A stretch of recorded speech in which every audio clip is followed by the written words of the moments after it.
Dicen que en este lugar se decidió el rumbo de toda una nación, que en su pista y helipuerto aterrizaban sus invitados especiales, que la más alta sociedad colombiana participaba de sus grandes fiestas y que cuando fue abandonada tras la muerte de su propietario, los pobladores de la zona se llevaron absolutamente todo. La que un día fue la lujosa residencia de Pablo Escobar en la Hacienda Nápoles es hoy un museo dedicado a todas las víctimas de la guerra del narcotráfico. Recorrer sus pasillos y viejos muros se convierte en una experiencia sobrecogedora que trataremos de transmitirla a todos ustedes en el siguiente reportaje. Cuando la hacienda pasó a manos del Estado colombiano, entró en una época de abandono total. Los pobladores de Puerto Triunfo y sus alrededores ingresaron a ella pensando que encontrarían las famosas caletas, llenas de dinero. La desmantelaron casi por completo, se llevaron muebles, tejas y hasta arrancaron las puertas. Todo quedó a su suerte y a la intemperie, hasta hace 5 años que la empresa privada puso en marcha el proyecto del parque temático. Sin embargo, en este proceso de cambio y de ver resurgir lo que fuera el paraíso de Escobar, se mejoró todo excepto la mansión. En la actualidad, de aquellas 3.000 hectáreas que conforman la Hacienda Nápoles, lo único que está abandonado es la Casa del Capo. Se trata de una gran residencia, por cierto muy desproporcionada, y según han manifestado varios profesionales, con una arquitectura sin mucho sentido. Es de 2 pisos, varias habitaciones todas con sus respectivos baños, balcones, una gran piscina y hasta un pequeño helipuerto en la parte trasera. Nada aquí es hoy ni la sombra de lo que un día fue. Se la llama Casa Museo y su abandono tiene una clara explicación. En ruinas la encontramos, es decir, la casa se quedó tal como la encontramos, primero porque técnicamente era muy difícil de restaurar, moralmente era imposible dedicar cualquier recurso, bien sea público o privado, para restaurar la casa de un narcotraficante. Lo que hicimos fue dejar la casa en las ruinas como estaba y en las pocas paredes que quedaban, utilizarlas para la exhibición museográfica que nos planteamos y que queríamos desarrollar. Solo se puso una cubierta adicional para evitar que la humedad y la lluvia terminara de derruirla, pues solamente para protección de los visitantes, pero no tiene ningún otro sentido distinto. Es la manera que queremos decir simbólicamente, el crimen no paga. Esta es la manera como terminan las fortunas mal habidas, las fortunas amasadas alrededor del delito y de la masacre de los conciudadanos.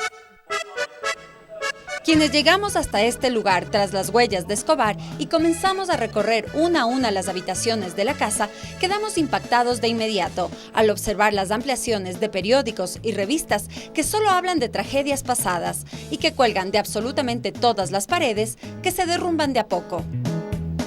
El punto de partida es esta enorme fotografía que muestra la verdadera extensión de la hacienda con todos sus espacios y otras que cuentan lo que allí sucedió. Un aparente paraíso lleno de vegetación y palmeras, los más exóticos animales, gente por todas partes y muchos secretos. A pesar de que el helipuerto estaba muy cerca, en aquellos tiempos de fiestas, los helicópteros descendían junto a la piscina, donde Escobar pasaba horas chapoteando.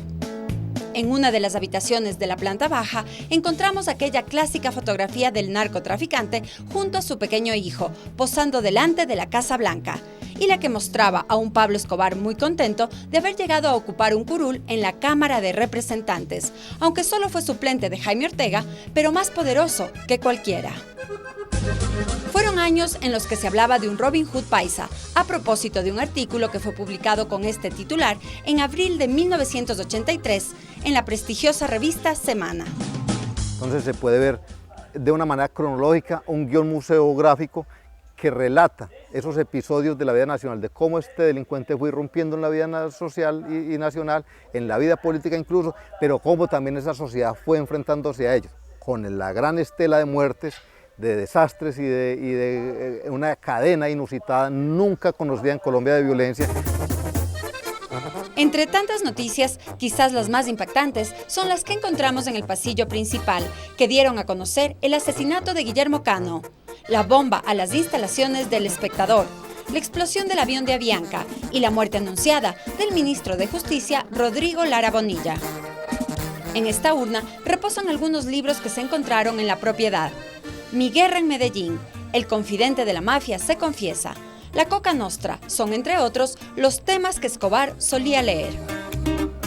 En otro ambiente de la casa, muy cerca de la piscina, las paredes están empapeladas con fotografías de los eventos familiares y sociales de aquel hombre, sus multitudinarias presentaciones, en entrevistas y, por supuesto, con la famosa periodista Virginia Vallejo. Al llegar a la parte posterior, donde fue la cocina y las habitaciones de servicio, luce imponente esta imagen. Se trata de Sebastián Marroquín, primogénito de Escobar, abrazando a los hijos del extinto candidato a la presidencia Luis Carlos Galán y al de Rodrigo Lara, cuando decidió volver a Colombia a pedir perdón por los pecados de su padre. Inicialmente no había forma de prever cuál podía ser el impacto que pudiera tener cualquier sitio o cualquier propuesta que se hiciera en un lugar que estuvo habitado por Pablo Escobar y que era la propiedad, la perla, la joya de la corona de toda la actividad internacional del delito. Era una apuesta demasiado arriesgada, demasiado grande para resignificar un sitio.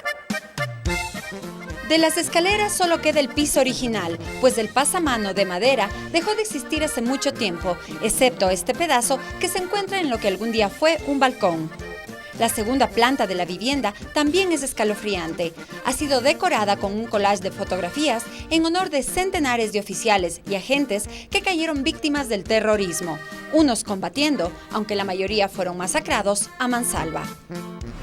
En una de las habitaciones superiores, la foto del peor criminal de la historia colombiana recibe a los visitantes y muestra cómo la vida entera la dedicó al delito, así como la millonaria recompensa que se ofrecía por su captura. Sin embargo, al ingresar al siguiente cuarto es cuando en realidad nos sentimos frente a Escobar. En su habitación, una enorme foto del capo durmiendo plácidamente es la mejor recreación que pudieron realizar. Esta foto besando a Victoria Henao, su esposa, fue de despedida minutos antes de ingresar por su propia voluntad a la catedral, la prisión que él mismo mandó a construir. Y fue allí donde posó para esta clásica foto en la que se lo ve tras los barrotes usando un gorro de ruso que su madre le trajo de Europa. Alrededor de los jardines se han distribuido carpas que cubren algunas piezas de lo que fue el parque automotor del narcotraficante, aunque ya no queda casi nada y todo está en pésimo estado. La exhibición pretende demostrar cómo su gran colección fue la primera que sufrió las consecuencias de sus múltiples guerras, pues así quedaron sus autos tras la bomba que sus enemigos le pusieron en el edificio Mónaco, ubicado en Medellín, donde vivía su familia. El primer auto que tuvo Pablo Escobar fue este modesto Renault 4. Luego, y gracias a su enorme fortuna ilícita, alcanzó una de las colecciones de autos más grandes del mundo, incluida esta limusina Mercedes-Benz, que terminó en ruinas, como todo lo de Escobar.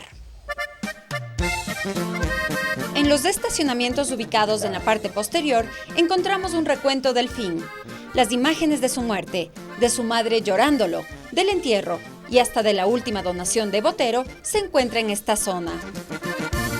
Si el helipuerto, la cancha de tenis, aquel bote en el que tanta gente disfrutó paseando en los lagos, la pista de aterrizaje o la gran mansión hablaran, las historias con seguridad serían interminables.